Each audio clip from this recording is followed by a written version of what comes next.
You have no right to stand here. The words sliced through me as Darius, our pack's head warrior, shoved me aside. I fell to my knees, dirt grinding into my palms. But I didn't lower my eyes. I refused to let anyone see how broken I was, how utterly rejected. I was just an Omega. And in this world, Omegas held no value, especially ones like me who couldn't even release a proper scent. Lonnie, stay to the side. Kale's voice cut through the air. My once best friend who hadn't spoken to me since he'd awakened his alpha wolf. His eyes held the same disgust everyone else's did now. You know you don't qualify. The dragon only chooses strong alphas. I remained silent because it was true. No Omega had ever ridden a dragon. And me? I was a broken Omega with an incomplete wolf and a fragmented scent. Inside I was hollow. Yet something pulsed in my chest. A strange pull, as if someone was calling me. On the royal platform stood Alpha King Cedric. His aura was so overwhelming that even the wind seemed to hold its breath. Beside him, a massive and magnificent dragon stood motionless, its scales shimmering blue and gold, and its eyes were fixed on me. Only me. King Cedric made his announcement from the platform. Whoever rides this dragon will become my second in command. This isn't merely a test of strength, it's a test of trust. One by one, the alphas approached. First was Ajax, the pack's strongest alpha. He stepped toward the dragon, extended his hand, and the dragon hurled him away with a single roar. Then came Dylan, then Marcus. All fell. The dragon didn't even acknowledge them. Then the dragon turned its neck, directly toward me. My breath caught, its blue eyes locked onto mine, and it began walking slowly in my direction. My heartbeat thundered so loudly I thought everyone would hear. Whispers erupted around me. What's happening? Why is the dragon approaching that broken Omega? King Cedric looked equally stunned, his gray eyes fixed on me, intense, sharp, trying to comprehend what was unfolding. The dragon stopped before me. It lowered its massive head near my chest, inhaling my scent. Then it placed its neck beneath my hand. I couldn't move. The emotions swirling inside me were so tangled I didn't know what to feel. Tears welled in my eyes, but I forced them back. Impossible. Kale's voice trembled. King Cedric descended from the platform, approaching me slowly. His scent, sandalwood and burnt cedar, flooded my senses. He stopped directly in front of me, so close I could feel his warmth radiating. What is your name? His voice was low but edged with something unreadable. Elani. I managed in barely a whisper. He studied me from head to toe, not judgmentally, but with curiosity. Lonnie, he repeated, as if testing how my name felt. You will mount the dragon. If you fall, you will die. I understood this was both a challenge and a warning. But in the dragon's eyes there was something else. Something only I could understand. I placed my hand on its scales. Warm. Alive. The moment I stepped onto its back, the dragon spread its wings and launched toward the sky. As we soared through the air, for the first time in my life, I felt important. I felt worthy. The wind whipped against my face as we climbed higher, the palace grounds shrinking beneath us. The dragon's movements were fluid, confident, as if it had been waiting for me all along. I could feel its heartbeat through my legs, synchronized with my own racing pulse. Every powerful flap of its wings sent vibrations through my body, and I gripped tighter, not from fear but from an overwhelming sense of belonging. Below I could see the crowd, tiny figures staring upward in shock. King Cedric's form was distinct even from this height. His stance rigid, his attention never wavering from us. The dragon circled once, twice, as if showing off, before beginning its descent. The landing was gentle, almost careful, as the dragon touched down on the training grounds with barely a tremor. Silence blanketed the area. No one moved. No one spoke. They simply stared at me, the broken Omega who had just accomplished what no alpha could. The dragon lowered its body, allowing me to slide off. My legs felt unsteady, but I forced myself to stand tall. I wouldn't give them the satisfaction of seeing me weak. Not now. Not after this. King Cedric's expression was unreadable as he watched me, his gray eyes darker now, more intense. Something had shifted in the air between us, though I couldn't name it. The dragon remained close to me, protective, its massive head hovering near my shoulder. Remarkable, someone whispered from the crowd. This can't be real, another voice hissed. But it was real. The bond I felt forming with the dragon was undeniable, thrumming beneath my skin like a second heartbeat. I didn't understand it, couldn't explain it, but I knew with absolute certainty that this creature had chosen me. Not by accident. Not by mistake. By design. King Cedric took a step closer, his presence commanding everyone's attention. "The dragon has made its choice," he announced, his voice carrying across the grounds. "Lonnie will remain in the palace under my protection until we understand what has transpired here today." Protests erupted immediately. "Your Majesty, this is unprecedented, and Omega cannot—" "Enough." Cedric's alpha command silenced them all instantly. "The decision is made. Anyone who questions it questions the dragon's judgment and mine." His eyes found mine again, holding my gaze for a long moment. There was something there I couldn't read. Suspicion mixed with intrigue. Perhaps even a hint of respect. Then he turned and walked toward the palace, clearly expecting me to follow. I glanced back at the dragon one last time. It made a low, rumbling sound, almost like reassurance before settling down to rest. Taking a deep breath, I followed the king, aware of every hostile stare burning into my back. My life had just changed completely. I was no longer invisible, no longer dismissible. The dragon had seen something in me that no one else could, and now, I had to figure out what that meant.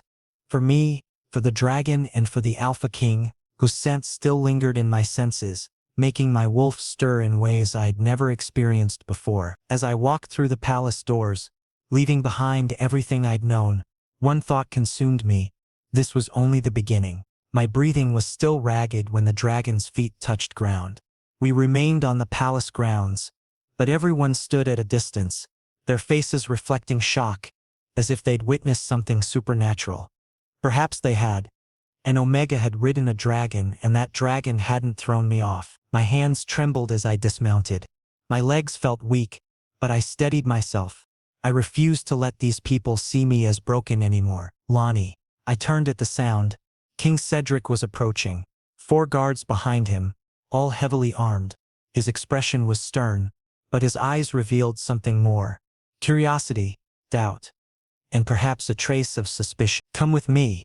It was an order, not a request. I couldn't find words, so I simply followed. Fear crept through me because I knew what had happened wasn't normal. And when things aren't normal, people demand answers. Answers I didn't have. We entered a private chamber. Ancient carvings adorned the walls, and a large table dominated the center. The guards remained outside. Just him and me. Only our breathing filled the room. Cedric removed his jacket and faced me. His presence was so powerful that I stepped back instinctively, Omega instinct urging me to submit, but I kept my spine straight. I wouldn't bow. "Tell me the truth," he said, voice low but dangerous. "What did you do to the dragon? Some spell? Some trick?" Shock rippled through me. I didn't do anything. Don't lie to me. I'm telling the truth." My voice rose for the first time. "I did nothing. I don't know why the dragon chose me." Cedric's jaw tightened and he moved closer. So close his scent overwhelmed me. Sandalwood. Smoke. Alpha dominance.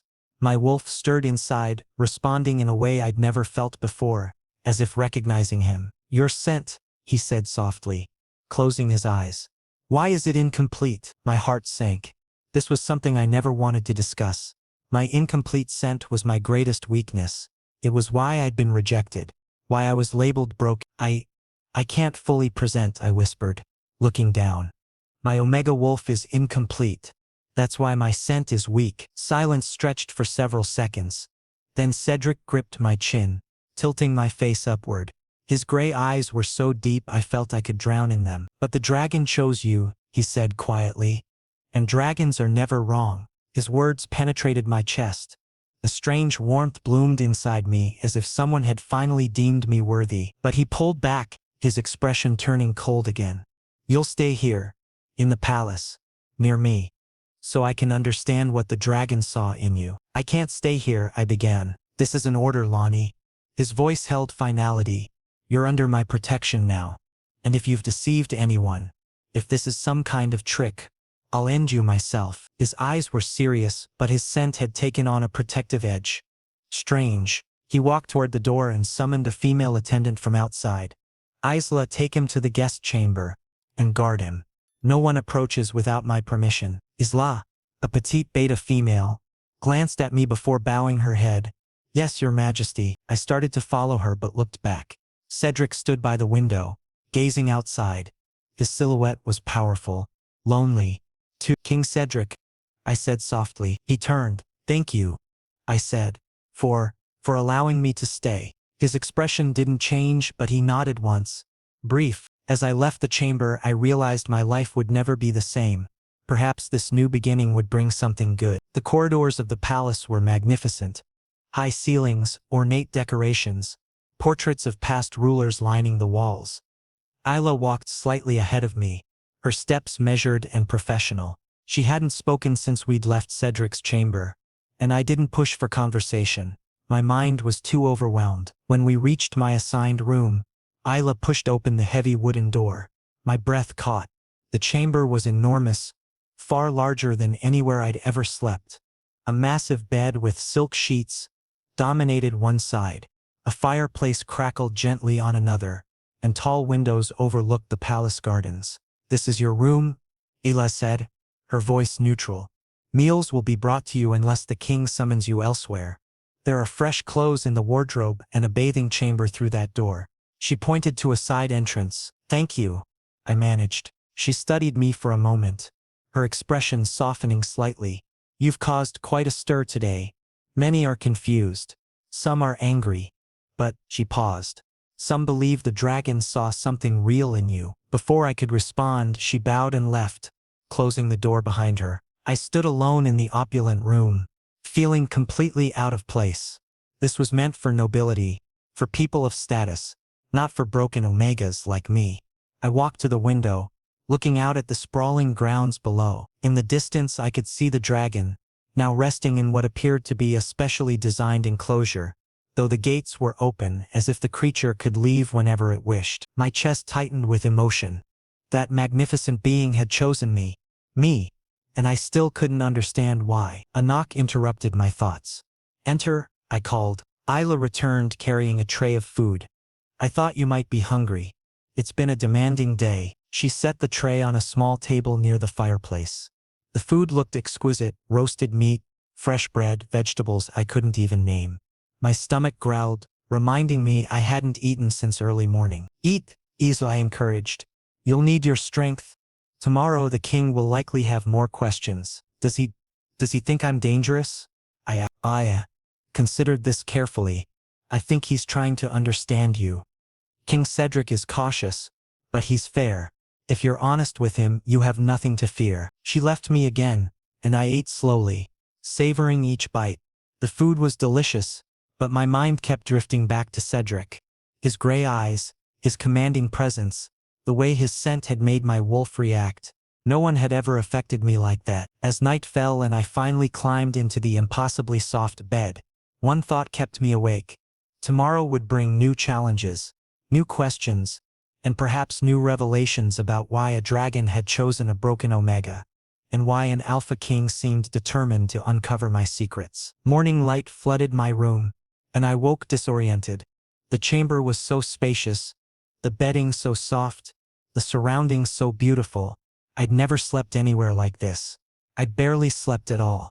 Actually, my mind had spun with memories from yesterday.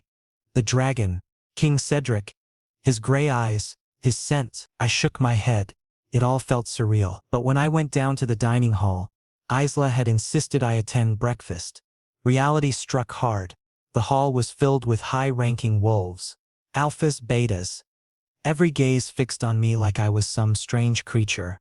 Some whispered among themselves, others ignored me entirely. But every face wore the same expression: disgust, hatred, jealousy. I quietly took a corner table, placing a plate before me.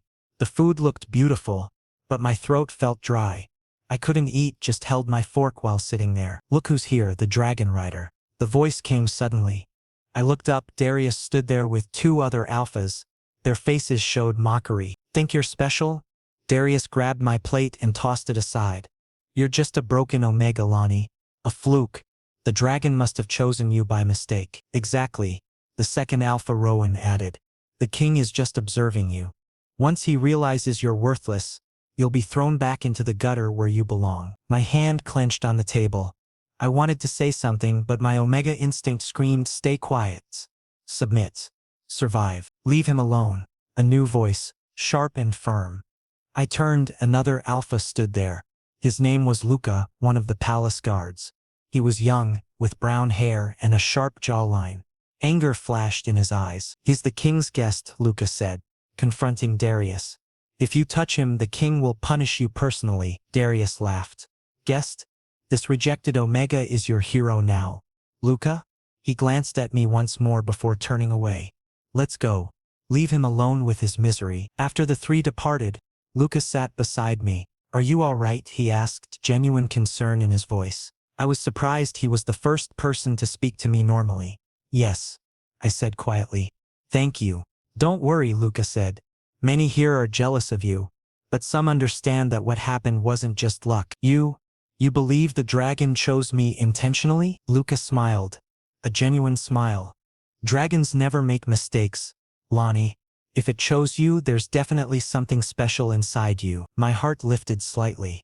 For the first time, someone believed in me. But then King Cedric's voice echoed through the hall. Lonnie, I jumped to my feet.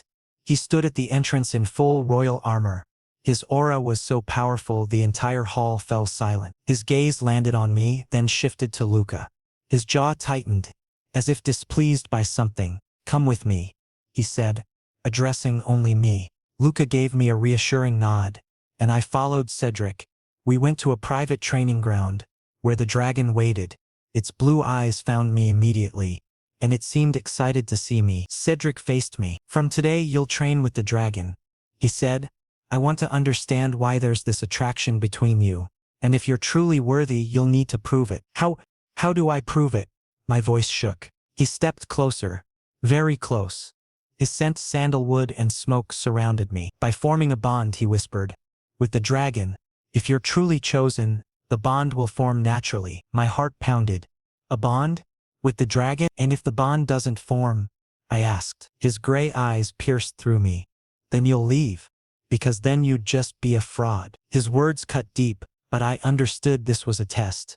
And if I failed, everything would end. The dragon approached me. It inhaled my scent, then placed its head beneath my hand exactly as it had done yesterday. And in that moment something jolted through me. A light seemed to burst from within. The same light appeared in the dragon's eyes. Cedric's eyes widened. Impossible, he breathed. This is an instant bond.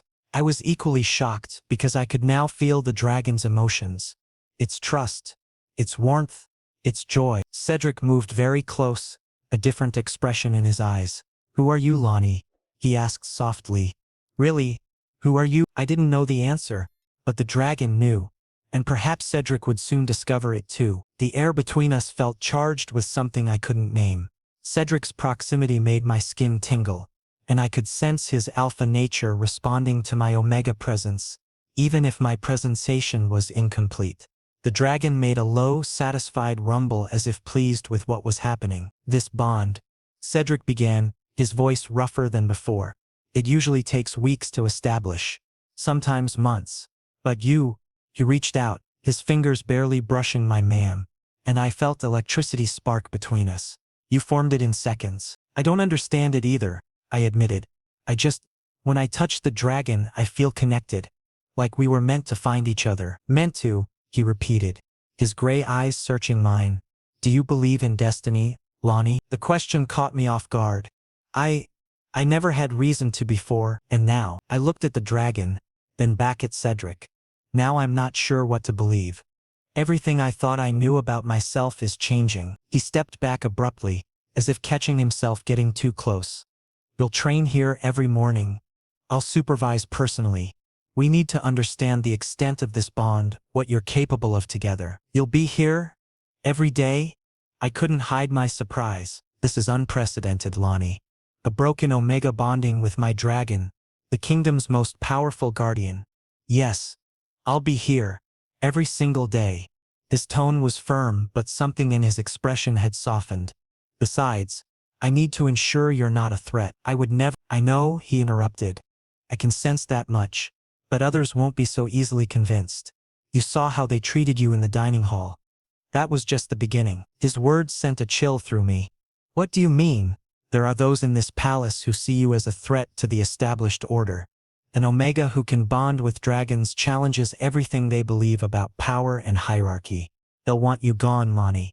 And some might try to make that happen. Fear must have shown on my face because Cedric's expression hardened with determination. But they'll have to go through me first, he said, his voice carrying absolute authority. You're under my protection now. No one touches you without facing my wrath. The way he said it, so fierce, so protective, made my wolf stir again. And for the first time since arriving at the palace, I felt something other than fear. I felt safe. A week had passed and my life had transformed completely. I now lived in the palace permanently. King Cedric had given me a room near his personal wing, and I trained with the dragon every single day. But the strangest part was that Cedric himself supervised my training. Every day. Without exception, I couldn't understand why an Alpha King would dedicate so much time to me, a broken Omega. And with each passing day, we grew closer without any conscious effort. Today's morning training had just ended and I collapsed onto the ground, exhausted. My breath came in heavy gasps, sweat dripping down my face. The dragon approached and rested its head on my shoulder.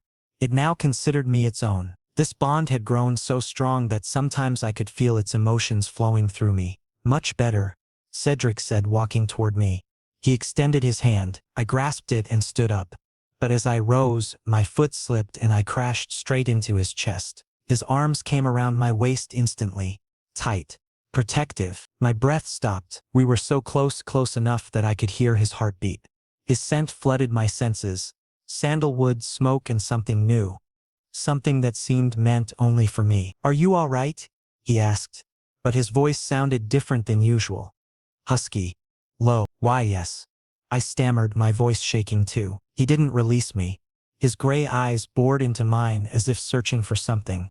His thumb moved slightly against my waist, and my entire body jolted from the contact. What was happening to me? Lonnie, he whispered.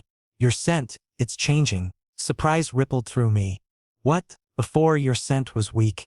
Incomplete. But now, he closed his eyes and inhaled deeply. Now it's becoming whole. And it's driving me insane. Something inside me cracked. A wall I'd built around myself began to crumble. I don't understand, I said. Why? Why is my scent changing? He looked at me and his eyes held something different now. Hunger. Need. Alpha possessiveness. Because you're near your true mate, he said. My heart plummeted. True mate? He pulled back slightly, though his hands remained on my waist. Yes. When an Omega is close to their destined Alpha, their scent completes itself. Becomes whole. But how is that? I don't know, Lonnie, he said, frustration coloring his tone. I don't know why this is happening, but since you arrived, I haven't been able to control myself. His words pierced straight through to my heart because I felt the same way. Every day when he was near, my wolf stirred with excitement inside me. When he touched me, even accidentally, electricity raced through my entire body. Cedric, I used his name for the first time without his title. His jaw tightened. Don't say my name, he said, his voice dangerous. If you say my name, I won't be able to stop myself. Stop yourself from what? I asked, my heart pounding. He cupped my face in his hands. Gently. Carefully. As if I were something precious. From making you mine, he whispered. Then he brought his face close to my neck right near my scent gland, and inhaled deeply. I felt like I might collapse. A soft sound escaped me, an Omega sound. Submissive. Inviting. Cedric released a low growl. His alpha instincts were awakening. Lonnie, his voice carried a warning. If you keep making those sounds, I seriously won't be able to let you go. But I couldn't stop myself because my wolf wanted his wolf. My body craved his warmth. Suddenly, a guard appeared at the doorway, breathing hard. Your Majesty, Cedric jerked away from me abruptly. Anger flashed in his eyes. Not at the guard, but at himself. What is it? He asked tightly. Council meeting. Immediately. Cedric glanced at me one last time before leaving. But as he departed, he said one sentence. Go to your room. Don't talk to anyone. I'll see you later. And he was gone. I stood there, my heart racing wildly. Because now I understood I wasn't just the dragon's chosen. I was also King Cedric's chosen. and this realization both terrified and thrilled me. The training ground felt empty without him. The dragon nuzzled against my hand, sensing my turbulent emotions. I stroked its scales absently, trying to process what had just happened between Cedric and me. My scent was changing, completing itself, because of him. The implications were staggering. In the Omegaverse, a completing scent meant only one thing: you'd found your destined mate. But how could an Alpha King be destined for someone like me? Someone broken, rejected, worthless in everyone's eyes except the dragon's. I made my way back to my chambers, the dragon following me partway before returning to its enclosure. The palace corridors were quieter than usual, and I was grateful. I didn't want to face anyone right now. Didn't want to see their judgmental stares or hear their whispered insults. When I reached my room, I locked the door and leaned against it, sliding down to sit on the floor. My hand went to my neck, to the spot where Cedric had inhaled my scent so deeply. My skin still tingled from his proximity. "What's happening to me?" I whispered to the empty room. But I knew. Deep down I knew. My wolf recognized him. Had recognized him from the very first moments. That's why I'd felt that strange pull toward the platform, toward where he stood. The dragon had simply been the catalyst, the force that brought us together. A knock on my door startled me. "Lonnie? It's Isla." I stood and opened the door. She entered carrying a tray of food, concern etched on her features. "You didn't come for lunch," she said. "I thought you might be hungry." "Thank you," I said, though food was the last thing on my mind. She set the tray down and studied me carefully. "Something happened today. I can see it on your face." I hesitated, then decided to trust her. "Allah, what do you know about true mates?" Her eyes widened. "True mates? They're rare. Incredibly rare. Why do you—" She stopped, realization dawning. "The king. It's the king, isn't it?" I nodded slowly. "Oh, Lonnie," she breathed. "This changes everything. If you're truly his mate, then no one can touch you. No one would dare. But what? But it also makes you a target. There are those who would do anything to prevent an Omega, especially one they consider broken, from becoming queen. They'll see you as a threat to the natural order." "I don't want to be queen," I said quickly. "I just want—" "What do you want, Lonnie?" I thought about Cedric's gray eyes, his protective embrace, the way his scent made me feel safe and desired and whole. "I want him," I admitted quietly. "Is that wrong?" Isla smiled gently. "No. It's the most natural thing in the world. But you need to be careful. The king may want you too, but wanting and claiming are different things. And claiming you would mean defying centuries of tradition." He said he couldn't control himself around me. "Then perhaps," Isla said softly, "he won't be able to resist claiming you for much longer. And when that happens, Lonnie, you need to be ready for the storm that follows." After she left, I stood by the window watching the sun set over the palace grounds. Somewhere in this vast building, Cedric was in a council meeting, probably being pressured about me, about the dragon, about everything that had happened. And I realized that I didn't just want him, I needed him. Night had fallen when I learned something terrible was about to happen. Isla burst into my room, fear stark in her eyes. She closed the door quickly and approached me, her breathing rapid. "Lonnie," she whispered urgently. "You need to leave here." Confusion washed over me. "Why? What's wrong?" In the council meeting, some high-ranking alphas spoke against the king. They claimed your bond with the dragon is unnatural, that you're using dark magic. My heart sank. "But I haven't done anything." "I know," Isla said, "but they're jealous of you. And they've made a plan to eliminate you." My breath caught. "What?" "Yes. They're going to attack you tonight, while the king is in his chambers.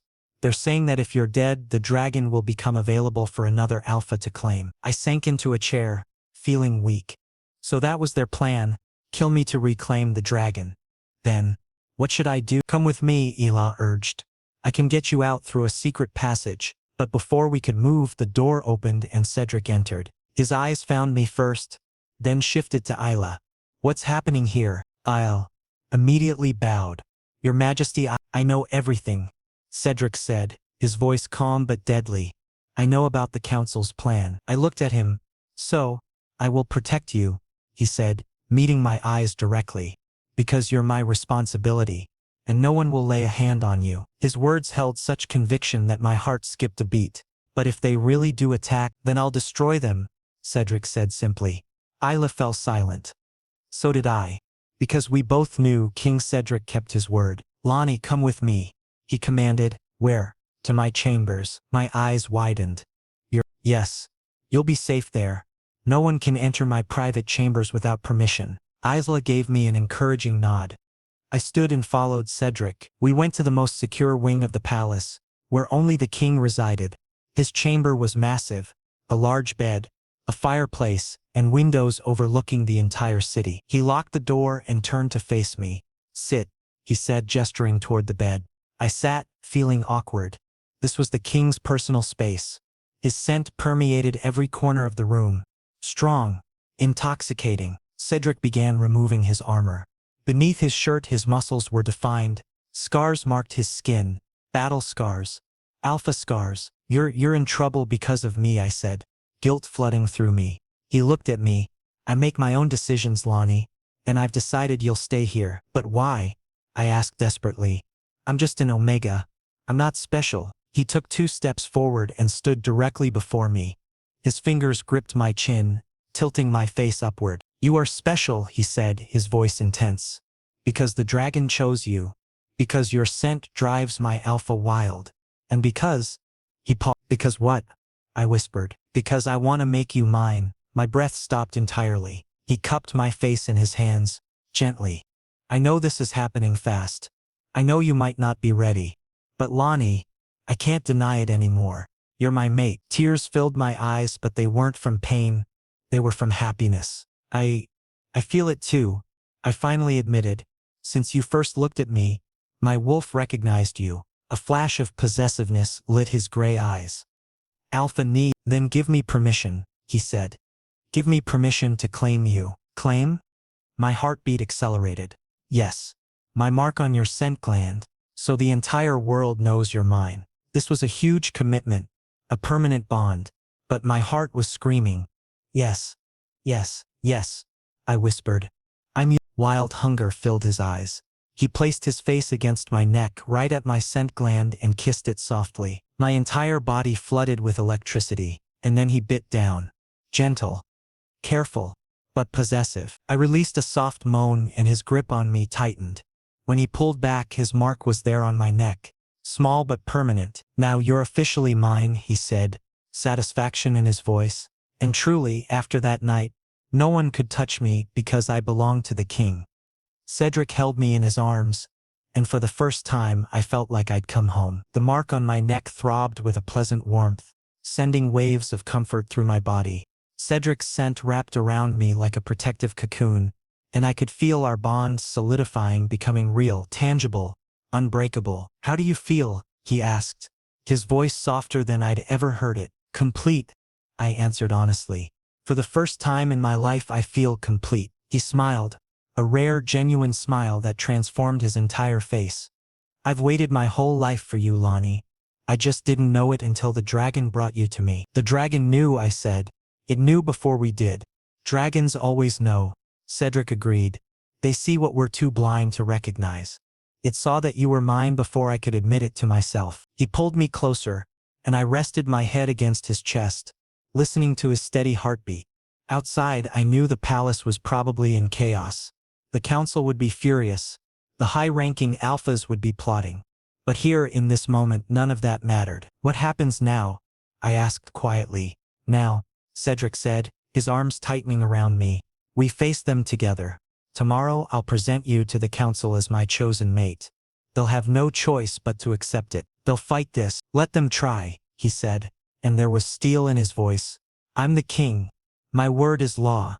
And anyone who threatens you threatens me. I tilted my head to look up at him. I never imagined this. Any of this. A week ago I was nothing. Rejected. Broken. You were never broken, Cedric said fiercely. You were incomplete because you hadn't found me yet, just as I was incomplete without you. But now we're whole, I finished. He kissed my forehead, then my cheek, then finally my lips, gentle but claiming. When we broke apart, I was breathless. Sleep, he murmured. You're safe here, I won't let anyone harm you. As I drifted off in his arms, his mark warm on my neck and his scent surrounding me, I knew that everything had changed. Tomorrow would bring new challenges, new battles, but tonight I was exactly where I belonged. Morning light woke me and I found Cedric still asleep beside me. His hand rested on my waist, protective, possessive. His face looked peaceful in sleep, so different from the ruthless king the world saw. Here, with me, he was just Cedric, an alpha who wanted his omega. My hand moved to his face instinctively. I touched his hair gently, his eyes open, gray and intense. He caught my hand and kissed my palm. "Good morning, my omega," he said, his voice rough with sleep. My face flushed. "Good morning, my alpha." His smile made my heart melt. But the peace didn't last long, because when we went down to the throne room, the entire council was in shock. They saw my mark, Cedric's mark, and they understood. "Your Majesty," the head counselor, an elderly alpha, said, "what has happened? You've claimed a broken omega." Cedric gave him a deadly glare. "Lonnie is my chosen mate, and from now on he is your omega king." Silence blanketed the entire hall, but Darius tried to protest. "No buts," Cedric roared, releasing his alpha dominance. Everyone bowed their heads, forced into submission. "Lonnie will rule alongside me, and anyone who disrespects him will answer to me." My heart pounded so hard I thought everyone could hear it, because I'd never imagined this. Me, a rejected omega, was now the king's mate, a ruler. Cedric took my hand in front of everyone and led me to the throne. "From this day forward," he announced, "Lonnie is my equal, my partner, my everything." And he seated me on a new throne beside his one that had been made for me. Everyone bowed.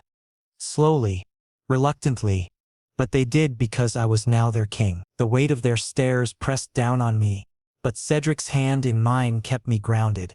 I could feel his strength flowing through our bond, supporting me, reminding me that I wasn't alone anymore. "This is unprecedented," one of the counselors burst out.